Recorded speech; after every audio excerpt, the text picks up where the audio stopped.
Gaming content creator strategies with your host, yours truly, Emceemur. Saw some of you here last year.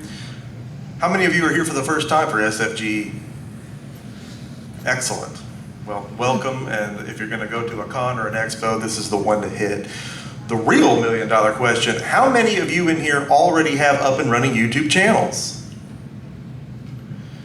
And I'm going to assume the rest of you must have some interest in creating one. So that's what we're here to do today. We're talking about strategies, results, what it takes to get into this the right way, to have the solid foundation to create gaming content. These are all things that if I had known when I started out, I'd be a lot further along now. And you know, it's nobody's duty to come tell you how to do everything, but it sure is nice if somebody will do that. So that's why I decided to do this panel this year. We've done game hunting stuff in the past, but wanted to do something different this year. So this is what we're doing. And we're gonna kick it right off with the most important thing that you can do as a gaming channel, to define a topic with a narrow focus. So when I got started in this, I thought I was gonna be all things gaming to all people gaming, and that can't happen because that's not going to create an audience that's going to stick with everything you do. If it gets too widespread, you're going to have pockets of people that show up for this video, pockets of people that show up for this video, but nobody's going to be all in on what you're doing. And it's hard to get to a point where you're like, okay, you know, this is the one thing I want to do, but it's got to be done. So let's just start off with some of the bullet points here. To establish whether or not the model is sustainable or potentially successful.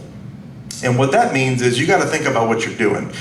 Let's say you want to do a genre, or you want to do a whole channel just on one game. That's great, but you've got to look and see if there's an audience for that. If you're going to do a channel on a game that was online only and it was popular 10 years ago, you know, that it could be very cool, but it's just not going to sustain itself over time. And everything that we're going to talk about today is based on research, analytics, stuff that I've done, stuff I've seen other people do, things that have just gone wrong. It's going to be a lot of what not to do. It's going to be a lot of what to do as well. So you want to decide where you're going with this right off the bat and decide what type of channel you're going to want to be. And you're going to need to do your research looking at other channels that may be doing the same thing. And just because they're doing those same things doesn't mean you shouldn't do it too. In fact, it's important to make sure that what you're doing is already established, that there already is a user base, a viewer base, people looking for what you are doing. Because if you can't find that, chances are whatever you're doing, no one's looking for it. And it's going to be very hard to get it off the ground. By sustainable, I mean too, you've got to look and see these channels you see, they got a lot of views on these specific topics. Are they still around? You know, how long ago was their last upload? Are they still doing well? I've seen so many channels do so great, better than what I was doing, but then they slow down and they just stop, and then they're just gone. And you know, life dictates change sometimes, but sometimes you can look and just see, look, this stopped working for this person, and they stopped. So a lot of research that has to be done right off the bat. So that ties into the second thing. Research similar channels to confirm the idea and the topic is viable. That's what that is. Create better, not new, something searchable and already being searched. You should be able to type whatever this is and it comes right up, right? There should be a lot of results on this. And then you can also say, well, I don't want to get lost in an infinite sea of whatever this is if it's just too overblown. But you know, the challenges with that come later on, and you can get through those things. It's all about narrowing down what you want to do in that space and making it unique enough to where you will be able to tap in to that viewer base for what it is that you're doing. So here's something that I failed to do early on, and I think most people do, because if you watch the gurus, and you know, God bless them, some of them are really good, some of them not so much, but a lot of them tell you just get in there and start making videos, and yeah, you can do that, but I did that, and you know, years later I was floundering to get done all the things that I should have done in the beginning. If all this stuff is in place when you start, it's going to be so much better for you. To establish the logo, banner, branding, intro, all that at the very beginning, who you are. Define all that before you start so that you're not looking for it later, because that branding is very important. People are going to want to be able to see, oh, it's this guy again, I'm clicking on that, you know? Because gaming is such a saturated market right now. A lot of what we're going to talk about applies to any type of content, it really does. But the gaming space is so huge, you've really got to make sure that you stand out. And these are all things I'm going to be able to help with. I'll mention that I am going to be getting into private consultation after this presentation, individually with people, and I've got contact information on the cards that you've seen in your seats out there. I'm going to be setting up things with people to go one-on-one and apply these things directly to the channels, what you're trying to do. But a lot of this is stuff that you can take from this presentation today and just get going and do it the right way. Sub out the work to save time, kind of what I was just talking about. I'm available to do some of that, but there's a lot of people out there available to do it too, right? So it's not something that you have to do yourself. Don't spend a lot of time Googling how to do all these things when you can pay somebody, $15 to get that logo, that banner, branding, a good intro, and all that, and just, again, be started out right. And the reason I've specified short at the beginning, I still see so many intros that are just painfully long, and you got to remember people's attention spans are painfully short. A good intro is 3 to 5 seconds and nothing more. It can still be very good at that length too, but I mean, I've seen intros that are like 30 seconds. Can't do it. It's not a sitcom. People are just going to leave. They're not going to watch. So it's very important to keep it short and sweet, but effective, something that's got impact. Except that the first channel may be a throwaway, like a pancake. I hate to say that, but it is true. I've often considered that because I started just all over the place in gaming that my channel's growth is stunted. And it is, right? I mean, we're almost to 10,000 subscribers now, which is great. I'm very grateful for that. But I know that it could be more. It could have been more had I started out with all of this advice that we're going to go over today. These strategies decrease the odds that that first channel's a throwaway, right? I mean, if it turns out that what you're doing, there's just not the viewer base you thought there was going to be, and you've got to switch up, you may end up making a new channel. Or you may be able to take what you have and maybe take a left or right turn and still be okay. But again, when you're getting on the good foot like this, I've already started a second channel on something completely different just for the heck of it, just playing around. And it already has done remarkably better than my gaming channel ever did in those first 2 years. And it's amazing to see what a difference it makes. And I'm not tying it to the gaming stuff either, so it's not getting any help from that. It's just its own thing. So we're seeing these things at work. Do not adapt the common philosophies or attitudes. And I hear this a lot, and I know people, there's reasons for having this outlook, but once it becomes work, I'll quit. It's going to be work. It's going to be work.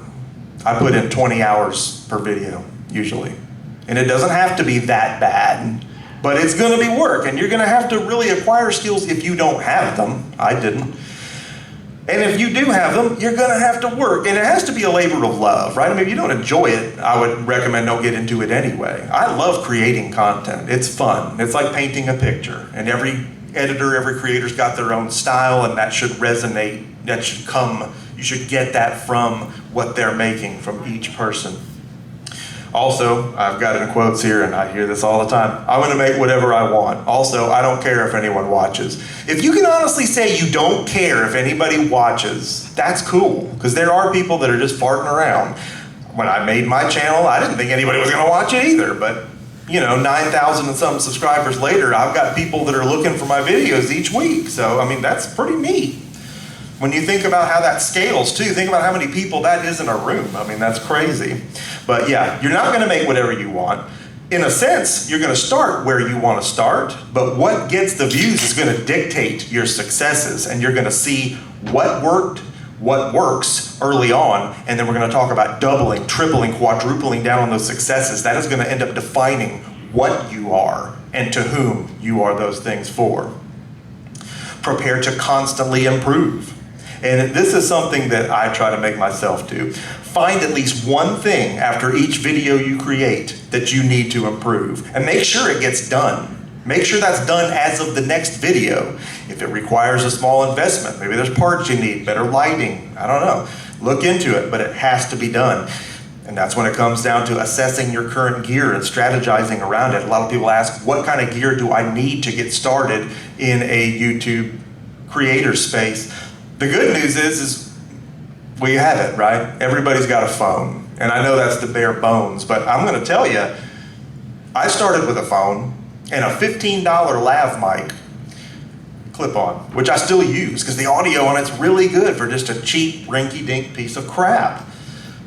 So, you know, there's no need to think you need a $1,000 camera and a $5,000 computer. That's awesome if you have those things, but you can get started really cheap. And there's lighting options that are super cheap as well. Everything's on Amazon. It doesn't cost a lot to get started, but you should look at everything you make and think about what's not right about it, what you personally would like to be better about it. And then listen to your comments too, because there's gonna be people that say, hey man, this sucks and this is why. And that's valuable feedback. It's not, you know, it's easy to, you know, misconstrue it for trolling, but that's valuable feedback. I try to learn from every negative thing I get, as long as it's not somebody hurling obscenities or something. But a lot of times people will tell you what they expected, and if you can meet those demands, a lot of times you can flip those people and they'll become subs for life. And they'll feel invested too. It's like, hey, I made that.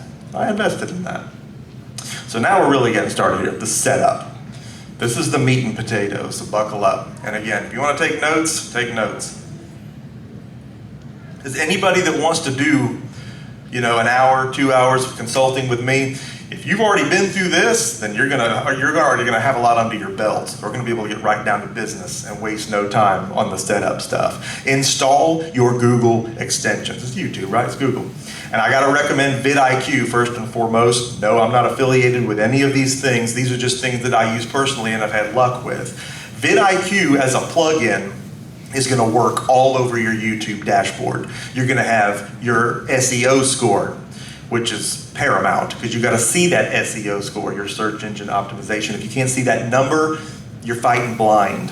It means a lot more than you think it does, because these are all things that the algorithm looks at, whether or not a piece of content at the moment of upload is actually viable enough to make visible. And if it's not, it may never be, no matter how good your stuff is. And if nobody sees it, then it doesn't matter how good it is. It's not, the quality stops helping at that point.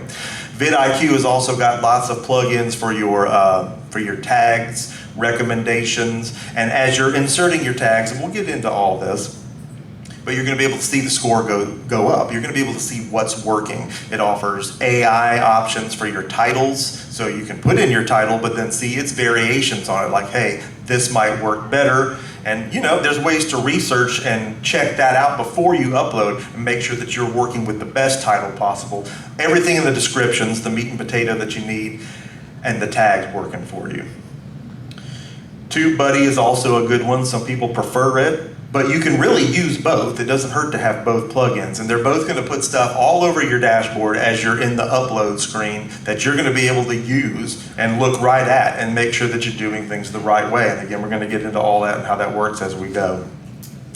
Download the corresponding apps to your phone too, because TubeBuddy also tracks your view counts, likes, dislikes, comments. It's got its own tools within app that you can use to respond to people, you know, and it's got some really great stuff as far as that goes. The reporting from YouTube as far as the view counts that you're getting, likes, dislikes, etc., is always different. You're going to get things in YouTube Studio, you're going to get things in Social Blade, you know, you're going to get things in TubeBuddy, and they're going to be different figures, but it's good to get all the different reports because the highest number is usually the right one. So it helps you really keep an accurate look at what your channel and what each respective upload is doing. And you've got to measure those successes early on. What happens in the first week, the first day, even the first hour of a video is paramount. And you're going to want to be breaking that down to make sure that these things are performing for you. Greased lightning performance. The second one here is install YouTube Studio, of course, on Social Blade apps. You got to have those. YouTube Studio is your best friend. And I'm going to quote the guru people again, too. They're always like, don't look at YouTube Studio. Don't get so wrapped up in checking your numbers. No, check your numbers. Check them a lot. Check them a lot, because you're going to miss something if you don't. You don't know if this stuff's performing for you if you're not checking your numbers. YouTube Studio's got the great feature that shows you the last 10 videos that you did and how the last one you did is doing against those last 10. That's very important. You gotta know that you're on an upward trajectory all the time, and that if suddenly you start to dip, why it happened. And there's so many tools on YouTube Studio that are gonna come right out and slap you in the face with that information, like, hey, look, people stopped watching my video at 5 minutes. What did I do? Maybe it got boring. Maybe you talked too long. Maybe you passed gas. I don't know. But you've got to look and find out. It's there to really help you break this stuff down. And it sounds tedious, but if you really put the time in and you see your stuff performing better and better, you're going to be more into what you're doing because you got people that are really looking forward to what you're putting out. Establish an upload schedule based on the traffic reports from YouTube Studio and vidIQ. Again, they're going to give you those things. vidIQ will do it right there on your dashboard, right there on the upload screen of the video, your best times to upload. And what that is a measurement of the users, the people subscribed to your channel when they're on. When are the people that are watching what you do on this platform? And obviously that's a great tool because if you can upload right at or just a little before those peak times, the notifications from those videos are likely going to pop up on these people's phones. And you know, you use YouTube, you know when you get a, hey, this guy just uploaded, this gal just uploaded, boom, I'm going to watch that. You know how it works. So it's got to work the same way for the people that watch you. You're going to want to catch them when they're getting off work or taking a lunch break or a 30-minute on-shift dump. I don't know, whatever it is they do. Whenever they watch YouTube, you want to make sure you're catching them, and both those apps can tell you what times those are. Those times change too. That's kind of a moving goalpost, so you really got to stay up on that. And if there are questions, I'm going to have plenty of time at the end for y'all to hit me up with whatever you want to hit me up about. But oh my God, we've got so much to get through. All right, setup, continue. Ideally, a minimum of 2 uploads a week. And this is where I'm having trouble personally. But I got to follow my own advice too. 2 uploads per week. And the reason is you got to have frequency. People want frequency. Really, you could do 3 to 4 uploads if you could do it. And that would be by working, you know, smarter and not harder. But depending on what you do, again, the type of stuff I do is a pretty big ask as far as the production standpoint. So I'm good if I can get 1, let alone 2. That does hurt me. You can look in your vidIQ plugin, second thing here, the channel audit. This is all on your YouTube dashboard once you've got the vidIQ plugin installed. You'll sign into it with your Google and everything. It's really easy to set up. That channel audit tells you, hey, your titles are too long, or hey, you're not uploading enough. You'll have all these helpful charts that are going to show you what content performed, what didn't, and what your competitors are doing. That's another thing that people, oh, don't look at what other people are doing. Don't worry about what, no. Worry about what other people are doing. Worry about what people are doing that succeed. Also worry about the failures, because you can stop yourself from wasting your own time on something that's dead in the water. It's really important to observe those trends and to really see what's happening in your space. If you're not watching everything, you're inevitably going to miss something that could really help push you forward. Again, I'm moving right into the third thing before I've even said it. Perform self-audits. That's what that screen is for, the channel audit. But you got to do a self-audit too. This is where you actually go in and you audit yourself. You've got to observe your view to sub ratios, and I'm going to pull that up here. I've got a whole separate note on that. I like to play a game with the view to sub ratios, and a lot of people say that there's not much merit to looking at that, but I don't find that there's merit in not looking at things. I find there's merit in looking at things. This is going to be a bit of a baseball metaphor. Now think of it this way. If you've got 500 subscribers, you make a video and it gets 17 views, it flopped, right? It's not working. They say, and when I say they, I mean creators at large and people in the guru space too, you want about a 10% view to sub ratio, meaning that if I had 500 subs, I should get at least 50 views on a video. And even that's not great. I mean, I've kind of proven with my second channel that you can still get 700 to 1,000 views with sub counts that low if you're doing the right stuff. But as things progress and you're doing your normal content, it's not all going to be bangers. It's not all going to just fly off the hook every single time. It might, but you can at least do this audit. I take it a step further and say that 10% is not enough. I think for a truly healthy channel, and I think about this when I observe channels too to see if what they're doing is working, you want to see a 20% view to sub ratio. If a guy's got just under 1,000 subs, maybe he's not monetized yet, and that's cool, you want to be seeing about 200 to 300 views per video. Otherwise, there's just nothing going on, right? There's a little bit of traction though at 20%. So I call that hitting a single, right? It's a hit. You only got to first base, but it did connect. And it could still potentially grow, right? I mean, because when you're making evergreen content, and you hope in most cases you will be, you're going to still get some growth and some views after that first initial week, and hopefully it'll continue to work for you. It could even blow up after the fact. You just can't always count on that, but you hope that it will. And you hope that overall that's a stable connection made with your existing sub base, because that's paramount. 40% view to sub ratio, that's the double, right? This vid got some good traffic, but there's a chance it actually connected with more of the sub base. And it's worth doubling down on that content at that point. When you've made a video that's pulling in those kind of numbers, don't just stop. And I see so many creators that make this one great video that gets like 3,500 views when all their other stuff is barely cracking 100. And then they don't do it anymore. They go back to doing the stuff that was getting 100. Oh, it's time for episode 520 of me streaming Resident Evil. It's like, bro, no. You just got 4,000 views with this, and I don't care what this is. He should have done it again. She should have done it again. That's the stuff you got to double down on. And beyond that, 60% view to sub, that's hitting a triple. 75%. Or 1,000 views or more, whichever is higher, you've hit a home run, right? Especially in those opening stages when you're under 1,000 subs.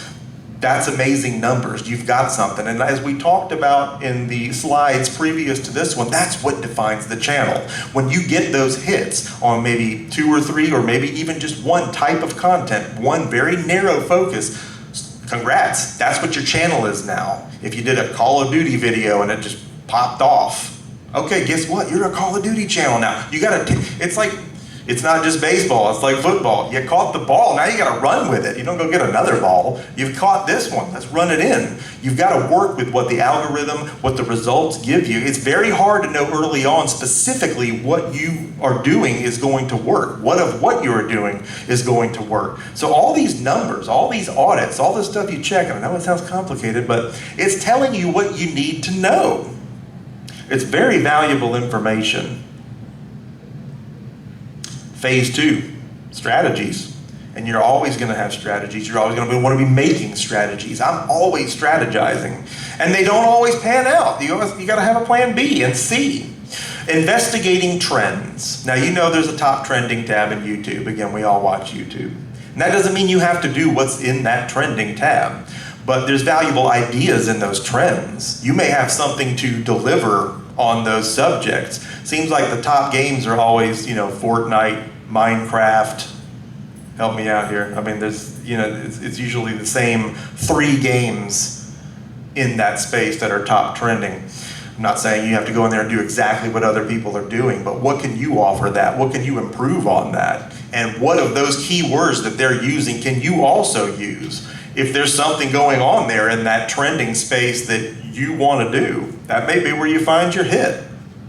What applies to your topic? Again, if any of that ties into what you were already trying to do anyway, like, hey, I want to be a Minecraft channel. Well, great, there's a billion of those.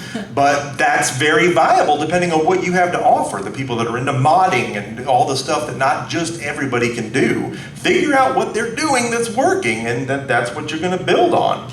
And you've got to investigate other successes to scale. This is very important because I talk about this with a lot of you, other content creators, like, hey, you could have made that same video, right? But it wouldn't have done what it did for this creator because they've got this huge existent viewer base that would watch them, standing still and picking their nose for 2 hours. They're at that level in their career, and a lot of us are not. You've got to look at what other people are doing and see what those successes entail. If you see that somebody had a hit on something, but it was 3 years ago, that may not be hot anymore. You need to look and see some things that are more recent, and you need to see, again, the scaling.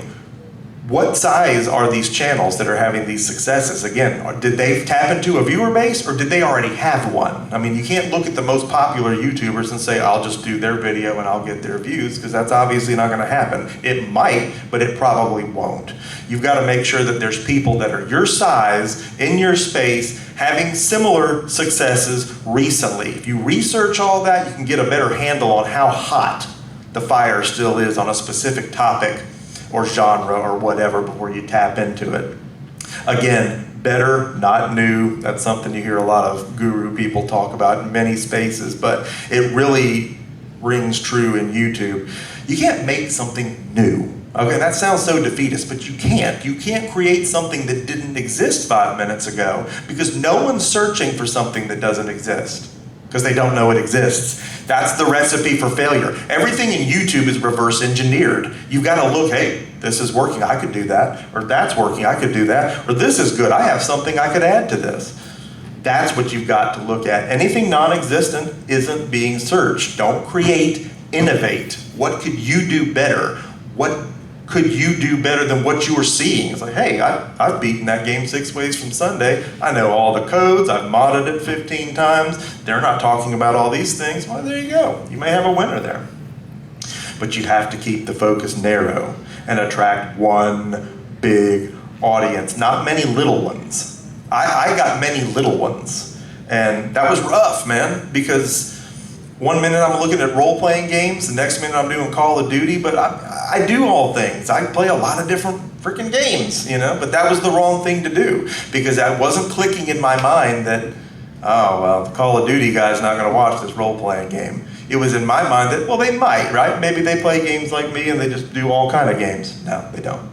Most people don't. They're on there looking for one specific thing, and you're competing for a very small amount of their time that you hope that you can get from them.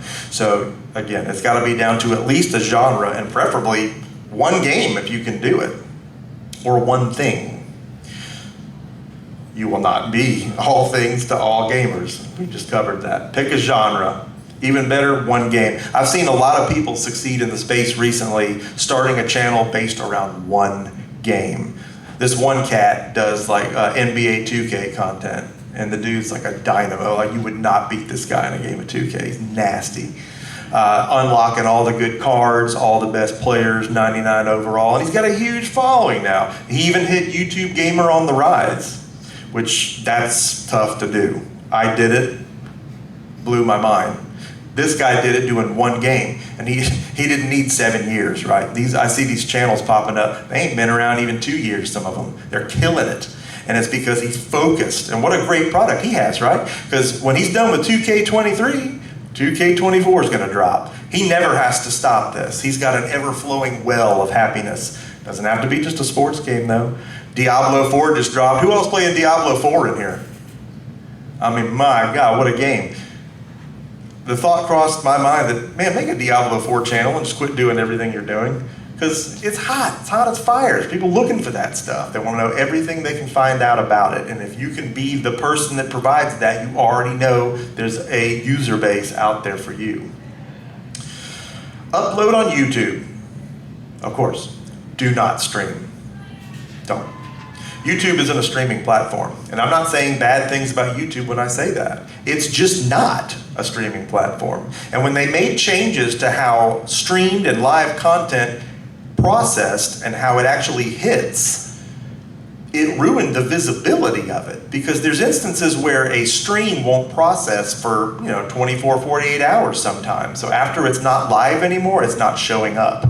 So where that hurts you is if you were streaming a day one play of a game that just came out, but it's not going to be visible for the next 24 hours after you click it off, it's over. I mean, that thing's toast. 24 hours, that was your window to get this thing off the ground. It's like a plane trying to take off. You've got to be able to be visible. The live content just hits it a different way. So unless you're streaming for business purposes, like you're selling something or something like that, there's no reason to stream on YouTube. There's other platforms for that. To succeed on YouTube, it's got to be uploaded content. I streamed for about 3 years. It was a complete waste of time.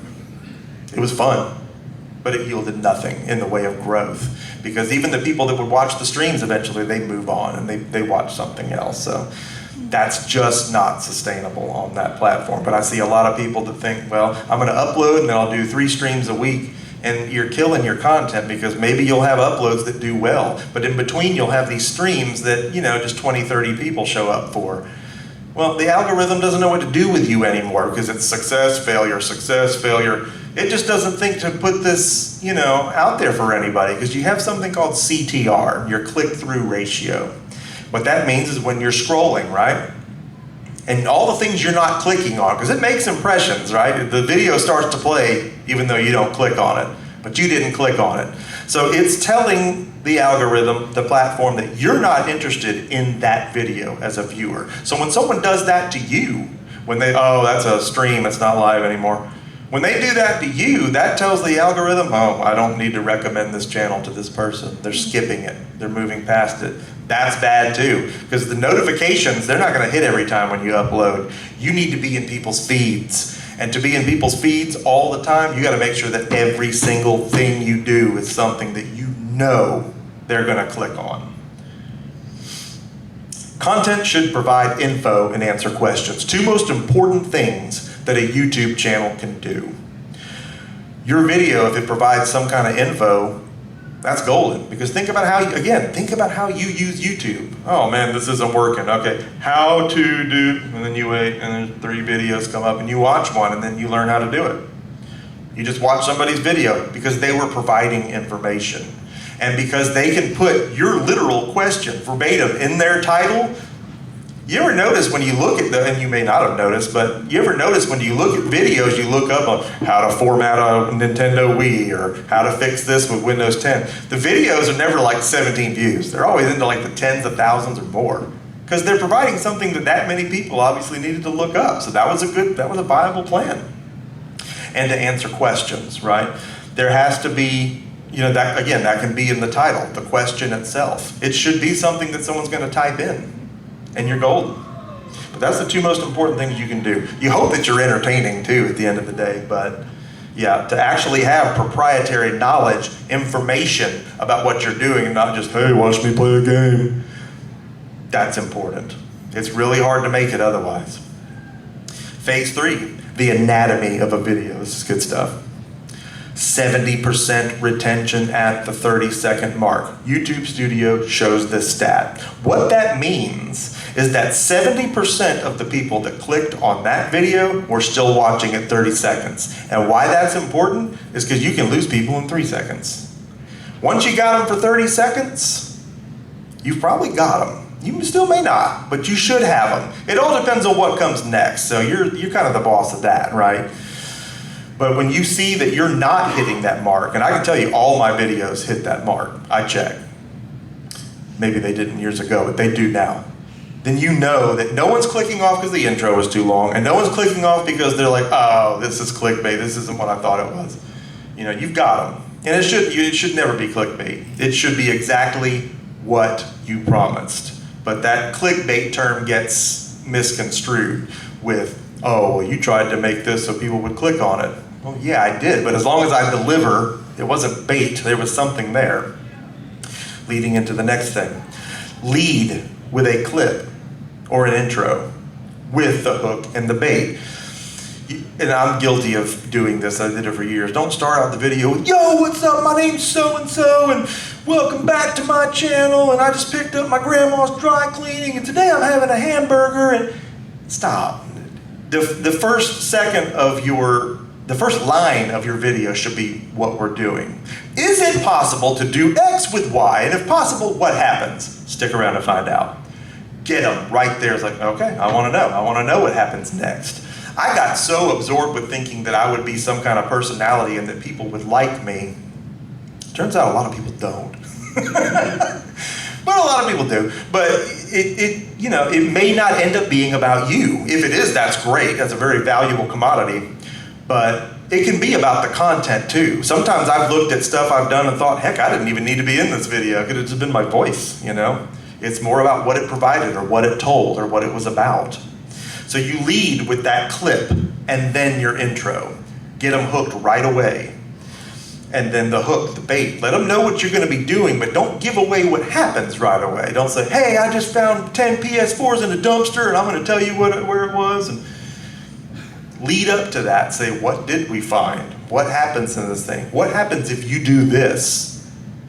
Make sure they're going to stick around for at least 50% of what you did, because that retention becomes a very important stat later on too. Videos that perform well in every aspect of what we're talking about, all these stats that of course you'll audit and research, are ones that you know can be sustainable long term, that can be visible long term, that you can still be making ad revenue off of 4 years after you do them. I've done emulation videos that people still hit me up on all the time, like, hey, could you go over this part again? And I'll humor them, like, yeah, this is what you do. But it's like, man, this thing's been up a long time and there's still people hitting this. It still shows up in Google search results. Outside of YouTube, we're pulling people in. We talked about this at the beginning. Channel intro, branding, logo should be about 3-4 second tops, never more. And I'm still seeing intros that are half a minute. And that's like, I never had that, but it's like, you're not a sitcom, you can't do that. And nobody wants to watch that. And then don't say that, well, they can just skip it. No. You're going to learn real quick in this business that you can't expect or put on your viewer to do things. You might get them to do one thing, click, sub, something. You're not going to get them to do a bunch of stuff. They're not going to be that vested in it. Not early on, anyway. All right, I think we're doing good here. Assume all viewers are new. Don't welcome them back. This was something I heard somebody say recently that was interesting to me. I always welcome people back. Welcome back to the show. That's really a waste of time, right? Because you hope you're getting new viewers every time, and you're not welcoming them back. They've never been here before. And the people that are there, they should feel welcome anyway if you're doing the right thing from a community standpoint, responding to your comments, and interacting with people genuinely, which I hope you would. So don't waste time with the big, yeah, welcome back to my channel, and yo-de-do, do-de-do. Focus on the hook. Like I said, get straight to the point and don't prattle. I watched some of my old game hunting videos from about 5 years ago recently, and I wanted to throw up. I never thought I was that bad, but oh my God, what's the point, Ventura? It was taking forever for me to say what was happening, so no wonder that wasn't working. Nobody was watching it for more than 20 seconds. They gotta know right away what they're there for, and they need you to promise right away that they're getting that. CTAs after a high point. That's a call to action. And what I mean by that is when you say, drop a like on this video, you can subscribe on this video, make sure that you smack that notification bell so you're always the first to know when new content goes live. You gotta ask for that stuff, right? And there's a lot of opinions on this. Now, a lot of people are like, oh, man, you're begging. Don't ask people to like your videos. Don't ask them to say, yeah, that's really slimy. Man, don't listen to all that. I'm so sick of the anti-creator hate. Don't listen to those fools. Don't listen to anybody that says that. Now, you don't want to be annoying with it. That's where they kind of have some merit to what they're telling you. But there's ways to not be annoying with it. In fact, you can just have stuff on screen, and you're going to find that a lot of your editing softwares that you'll eventually get into using have little stickers and animations you can paste right on the screen that click the like button and the subscribe button. You don't even have to say it sometimes. You just put it up there. And hopefully you're catching them. But you want those after a high point. Like, right after you've done something impressive in the video. For example, I'm the game hunter, right? I just found a PS4 for $10 or whatever. Awesome. I'm high-fiving God in my head, and I'm making the deal with the guy on screen. Right after that, I'm going to put on the screen like and subscribe, because I hope the viewer at that moment has just realized the value or the entertainment that I'm providing, and they're going to be like, yeah, I am liking and subscribing. This is awesome so far. I like this and I want to watch more of it. And again, the earlier the better, because even when I have my best videos, they're 11, 12 minutes. On average, people are watching 7 or 8 minutes, and they may have loved it, but God, people's attention spans, they don't stick around for the whole thing sometimes. Sometimes they do, but if that CTA is earlier on, that's better, because you need to catch them then. A lot of people say, no, you only do it at the end when you've earned it. It's like, yeah, but that doesn't hold up, because if they're not there at the end, they're not going to see it. People will forget. They might have loved what you did and not like it or subscribe, and it's not anything to do with you or the video. It's nothing personal. People have to be told to do things. I know, I do. Sometimes you're so engrossed in it, you're not even thinking about that you can just go boop with your thumb and drastically help this creator out. And you should help a creator out if you like what they're doing. I mean, the same way you watch a show or, and give it ratings. If nobody gets behind things, they get canceled. This is real life, right? This is not much different. The verbal part is optional. And, the people are like, man, I hope you're going to like my video, subscribe to it, and make sure you donate to my Patreon and follow me on Instagram, follow me on Snapchat, follow me on Twitter, Stop. They're not going to do all that, dude. And that's that kind of stuff does bother people. You should never do that. And if you are doing it, stop. If for no other reason than, again, you might be lucky enough to get someone to do one thing. They're not going to do all 15 of those things. So I try to break up my CTAs. I'll flash drop a like at one point and maybe subscribe in a little while. You really want those likes because that interaction drives the crap out of your view count and the visibility. It shows that people are interacting with it. It's telling YouTube that, okay, this is getting clicks. This is making us money. This is going to continue to be visible for weeks on end, months on end, maybe years on end, depending on how much you're getting.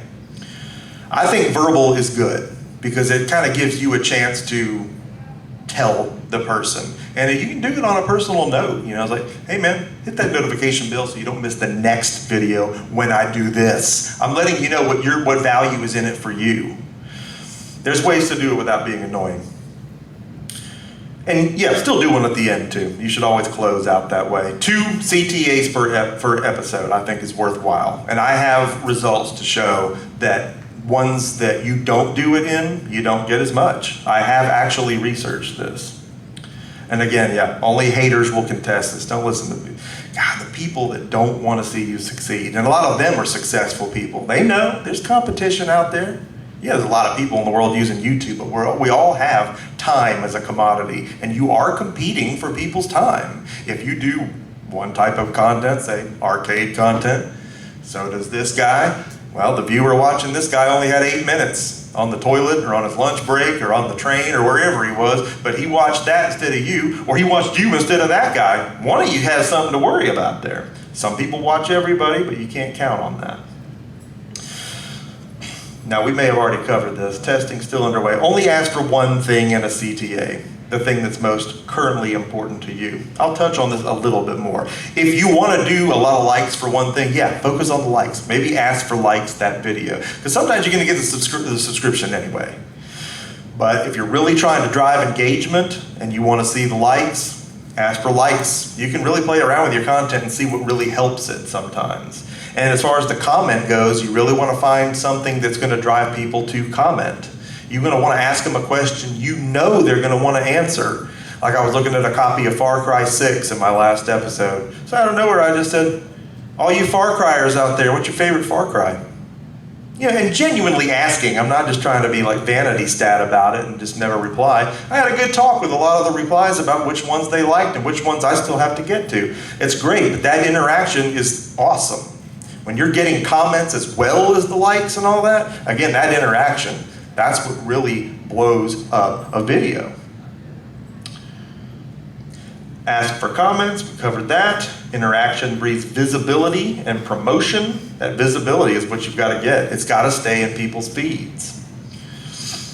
And editing software, again, will have animations for these. You're going to want to make sure you flash on the screen. Words are important. You think about how much you read. Everybody watches shorts, right? Everybody's engrossed in TikTok these days. And the ones with the narration on screen, you find that you are reading that, right? I mean, I know I do. I don't have to have that. I can hear the person speak, but the words are doing something. So at the very least, if it says comment below, I don't know, there's a mental psychology to it.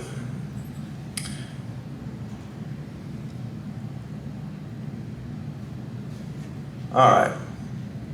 I hate that we don't have 5 hours to do this because it would take it to get through all of it. Again, the point in this is letting you know that I've got classes upon classes that I can offer that I want to do with people individually, and there'll be ways to contact me to set that up post-presentation. But we're going to try to get through as much of this as humanly possible. The anatomy of an upload. Title. Keywords first. The most important things, the keywords. what they're searching for. If Wii U is trending and you're doing a Wii U video, Wii U better be the first word in that title. Not, I drove to my grandma's house, parked her car, went up to the attic, and found her Wii U, exclamation point. No, the Wii U had to be first. A lot of this sounds like common knowledge, but it's just like, it's stuff that you have to be thinking about at the time that you're making the title. And that vidIQ, that AI plug-in there, can really help you look at, maybe I could have worded this differently.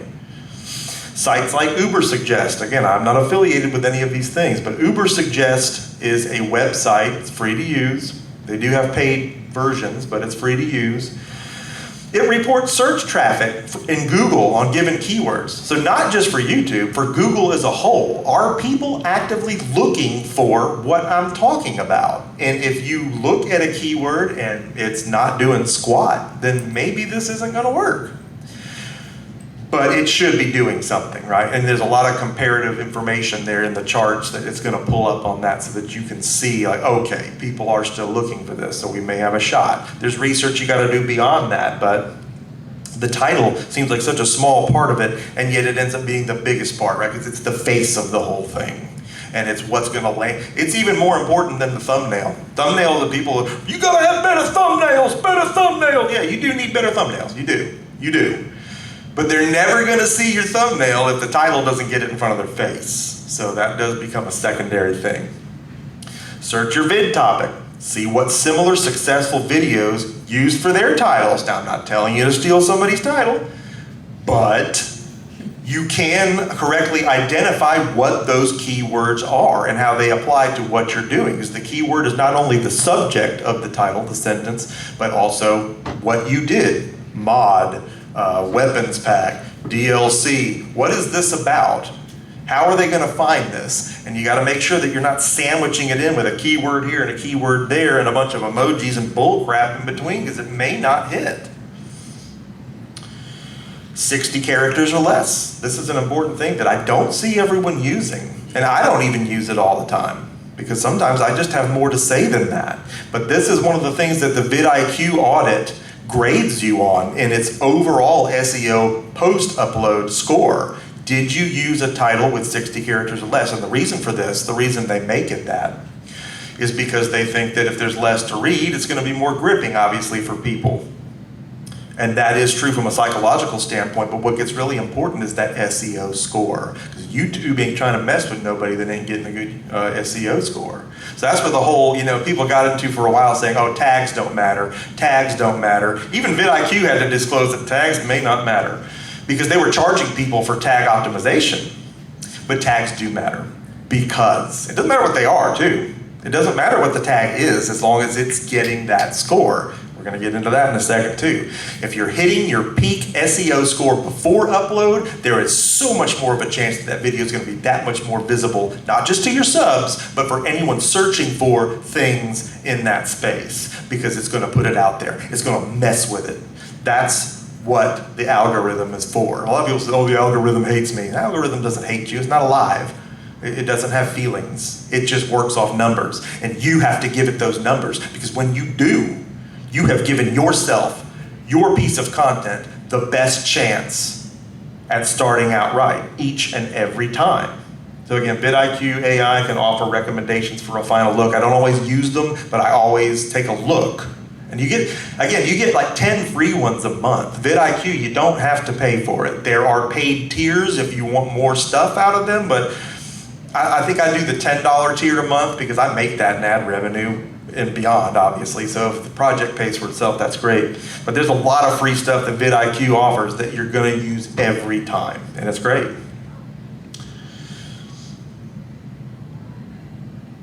Description. This is a huge one.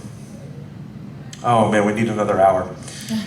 Description. 3 hashtags at the top, not in your title, in the description, the big box under the title. The 3 hashtags at the top, and they audit themselves with the drop-down menu. When you put in hashtag GameStop, hashtag game hunting, hashtag Diablo 4, whatever it is, the drop-down menu will come up if you accurately put the hashtag with the words. And it will show you that and other hashtags that are similar, and under each one, how many videos and uploads and views are there pertaining to that hashtag. So right then, before you decide on the 3 hashtags, you can audit them to make sure that it's a workable hashtag. Everybody knows what their parents' hashtags look like on social media. Hashtag my grandma's flowers or something stupid. Like, grandma, that's not how hashtags work. You want to make sure that you have a workable hashtag. There's not a whole lot of analytics to show how much that helps, but something that takes 2 seconds that's in line with what we know anatomy should and could be, why not just do it? And the reason only 3 is because it's said that if you overload it with hashtags, that starts to confuse the algorithm as far as spamming and whatnot. That could create a negative effect. Don't ask me why it's 3, but the general consensus is it's 3. So make it 3. Select the high traffic ones. Paste the vid title 3 times in the description. I usually paste it once, do a write-up, paste it again, maybe some links if you have them for whatever, or information about the games in the video, paste it again. The reason is to satisfy the tripled keyword stat in the SEO score.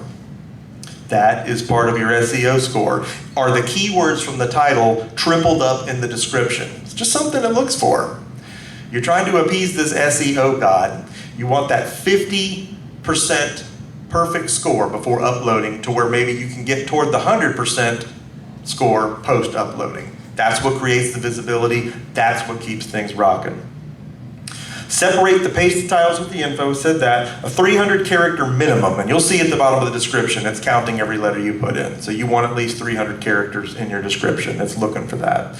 Tags don't contribute to visibility. No, they don't. But they contribute to the base SEO scores, which contribute to visibility. So even if the tag doesn't pertain to your video, I mean, you should optimally make sure that it does, that SEO score is what's important. And every time you put in a tag, in the upper right-hand corner, you'll see that vidIQ score, you'll see it change.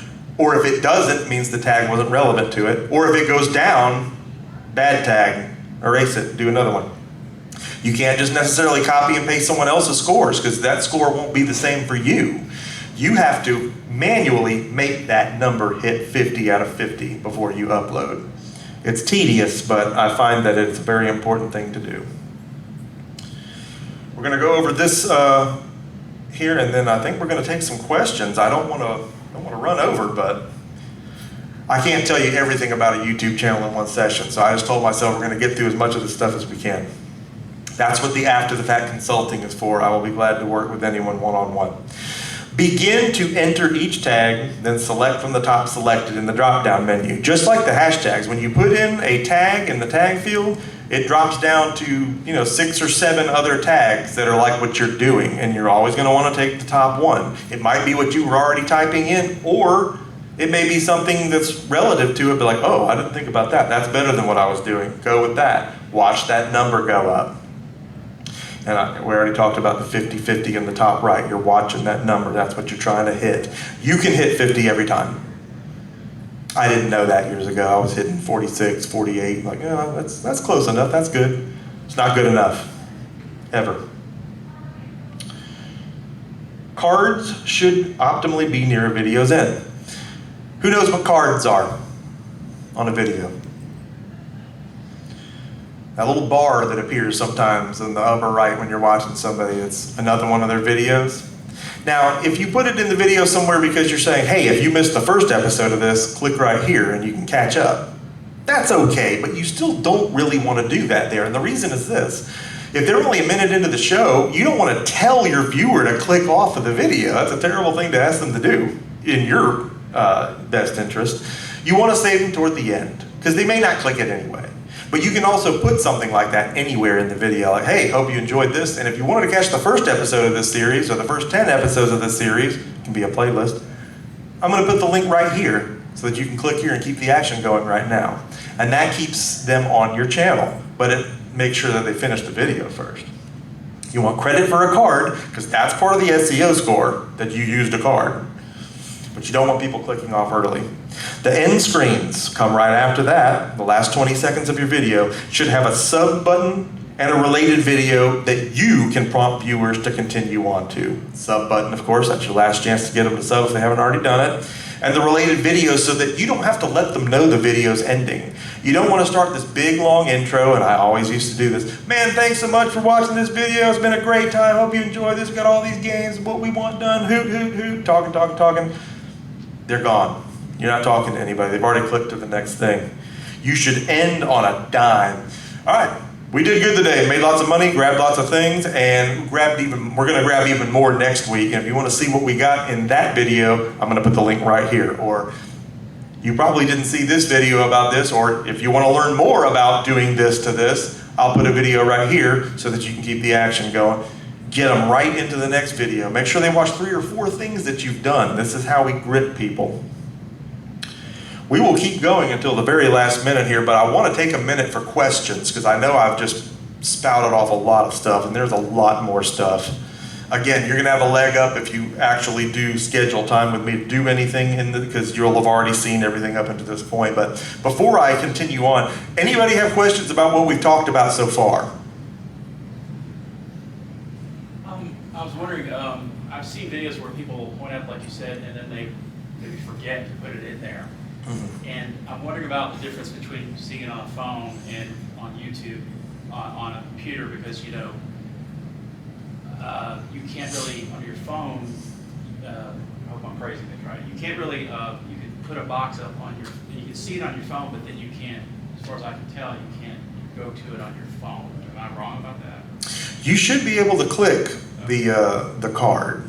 Now, I don't know, maybe if something was done wrong on the upload end, I don't know, maybe something burped in processing, but you should be able to click the card. I know I make sure I can click all of mine, and then sometimes I do it on other creators that I watch if it's something I genuinely want to go look at. So you should be able to do that. But the most important thing, even if they don't use your cards at all, the most important thing is you got credit for putting it on there, right? That SEO score after the fact, the visibility. I mean, you hope that someone will continue to watch what you're doing, but most importantly, you just want to make sure it's there to begin with.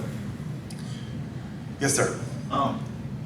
You mentioned some of the software, and it sounds like it's all pretty cheap. Is there anything that's like unusually expensive that would either really help out a lot, or that's indispensable, or can you get started relatively inexpensively? You can get started really inexpensively. For everybody that's on an iPhone, you've probably already got iMovie. That's already on your phone. That's not going to cost you anything. And you can really make some neat stuff with iMovie. It's not going to be, you know, Hollywood grade or anything, but sometimes it can be hard to tell because there's a lot of stuff on there now that wasn't on there years ago when I was just using it. And a lot of times I do some soft editing on iMovie before I upload it to my main software so that a lot of the, you know, cutting for stuff's already gone. I use Wondershare Filmora, which is relatively inexpensive. It's about $60, I think, for the license. Now, there are softwares that cost hundreds and even thousands, and maybe they're better, I don't know, but at a certain point, you know, if you've got enough money for that, you've probably got enough money to pay someone to do your editing anyway. I know so many creators that don't even do their own videos anymore, so, and I'm not saying get into that necessarily. When you're starting out, that's not an expense or an overhead that you can have, but yeah, there's a lot of softwares out there that are under $100 for permanent lifetime licenses. They're going to give you everything you need, everything from background music to those on-screen animations we talked about, to just everything that you need to make something that's going to stand up against any competition out there. I'm sorry I came in late, but did you Ain't no thing. Did you touch upon, like, do you have a frequency, like, I follow you, I know you put out stuff regularly. Is putting out something on a regular basis, and what is that sweet spot for upcomers compared to somebody like you? Or So, is it just push it out? Well, you can definitely push it out if it's good. That's never going to be a bad thing. But I think what you're asking is that, you know, an upload schedule and how important that is. We did touch on that you should have at least 2 uploads a week minimum, because that's what the vidIQ dashboard and everything's looking for on its checklist. Did you at least upload twice this week? But we also talked about peak times to upload. You know, you can look on the vidIQ extension and on your YouTube Studio extension and see when your users specifically are on, so that if you can hit right on that hour or maybe a little before, you know those people are on their phones and they're probably getting those notifications, so you're grabbing them at a good point. The most important thing is if you're going to make a schedule, center it around that. Like all my people are on Wednesday at 3 o'clock. I guess that's when my upload is every week. And maybe the second best thing is where your other one comes in, maybe a Wednesday and a Friday. Whatever it tells you, the numbers will tell you. There's not a lot of concrete information to prove that a definitive upload schedule helps, but I have to say that it obviously must, right? I mean, just from a psychological standpoint, you know when your favorite show comes on, you know Walking Dead's on Sunday night, as an example, you know when the show's on, right? So by the numbers, it's got to help people to know when it's going to drop. So even if they miss the notification, right, they know it was probably uploaded, they're going to go looking for it. So definitely something you want to do. What else have we got? What about social cross-platform posting? Like, do you see you get more traffic to YouTube from Facebook or more from Twitter, or? I haven't messed with any of that. And the reason is because at one point, doing cross-platform stuff was actually frowned upon because all these platforms have their own competition. I think it's important just to succeed on YouTube first. In fact, I've had very limited luck doing anything on socials, period. I know I'm probably largely alone on that because a lot of these young folks on Instagram are just killing it and they're bringing that stuff over to YouTube. I don't think they're bringing YouTube to anywhere else. But I also don't think a lot of their successes are largely in part just to having been on those socials. Sometimes maybe it is, but I think it's important to succeed on YouTube first. The social stuff, you can do that alongside. In fact, you should. There's so many things we haven't gotten to yet because I knew we wouldn't get to everything in this presentation. There's just too much of it. But one of your SEO score things is to have shared your content on Facebook with 1 like. That's on the checklist if that helps. So you at least want to be posting your stuff there, right? But not necessarily making that. I mean, a lot of people have done content and actually uploaded it there, like trying to be something on there and on the platform rather than just doing it from a marketing standpoint. I think it's just important that you do what the checklists are telling you to do. So, and at one point, Twitter was part of that checklist, and now it's not. It's just Facebook. So you always got to observe how the goalposts move too. But man, we've hit the 2 o'clock mark. And I wish that we could keep talking about this because there's obviously still a lot of stuff to talk through. A lot of meat, a lot of potatoes. It's just more than you can go over in 1 hour. But again, like I said, for any of you that decide you want to sign up for a consult in the future, the business card's in your seat, and I've got more up here that you can take before you go. I've got my links on it where you can hit me up. We can schedule things. We can apply any and all of this directly to what you're doing or what you're going to aspire to do so that you've got these clear and concise strategies to get on the ground floor with or to move forward with from where you are. And it's just absolutely so important. And all of you are going to have a leg up on that because you've already gotten through all of this. We're not going to have to backtrack through any of it. We can go from this point forward and really maximize all of our time and get the most out of it. But hey, I'm Emceemur. I want to thank all of you for coming and spending this hour with me. It was absolutely fantastic. And above all, it's so great to be back at SFGE once again. I want to thank them for having me, and I hope all of you enjoy the rest of the expo.